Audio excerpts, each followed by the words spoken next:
I'm going to show you my favorite bobble here. So the first thing I want to do is make 5 stitches out of this one stitch.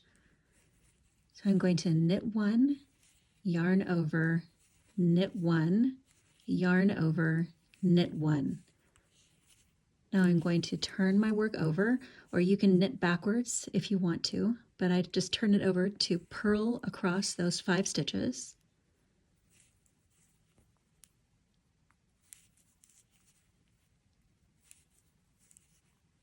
Okay, I have those 5 stitches done. Now I'm going to turn it over again. And I'm going to slip 2 stitches purlwise. That keeps them oriented with the right leg in front and the left leg in back.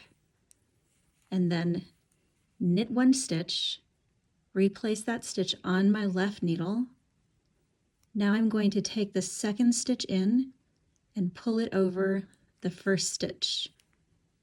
And I'm going to slip that stitch back to my right needle, take the second stitch in and pass it over that first stitch, then back to my left needle, and that last stitch from the bobble in my left needle gets passed over the center stitch here, and now that stitch is coming back to my right needle, and the last stitch on the right for my bobble is going to go over the top.